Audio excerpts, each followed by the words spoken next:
Okay, this is the Professor, CBMD PhD, and today is Tuesday, September 26, 2023. It is 4:45 and 22 seconds, a.m. Eastern Standard Time, and today's research, crystallization. So let's come to it here. As crystallization is a driving force, today September 25th, 2023. Source, Pedro Gila, University.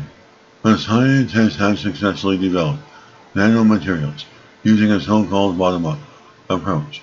They exploit the fact that crystals often grow in a specific direction during crystallization.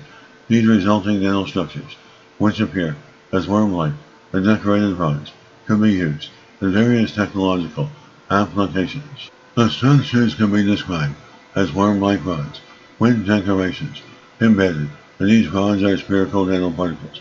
In this case, this was silica. However, instead of silica, conductive nanoparticles or semiconductors can also be used, or even mixtures, which can be selectively distributed in the nanocrystals using this method. Accordingly, the range of possible applications in science and technology is broad, spanning from information processing to catalysis. The primary focus of this work was to understand the preparation method. As such, to produce nanostructures, they elaborate there are two different approaches. Larger particles are ground down to nanometer size, while the structures are built up from smaller components. They wanted to understand and control this building-up process. For this, the team used individual silicon dioxide particles known as silica and grafted chain like polymer molecules as a sort of shell. One can imagine that like hairs on a spear, these hairs are made of a material called polyisopropyloxazolate. This substance crystallizes when heated. And that is the idea of the method.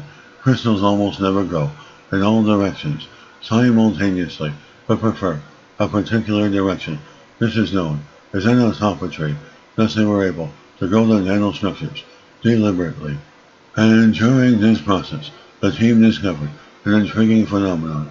For this polymer to crystallize, it requires tiny amounts that are not bound to a particle surface but are freely present in the reaction solution, acting as a sort of glue. They found out that the required amounts are so small that they are barely detectable, but they are needed.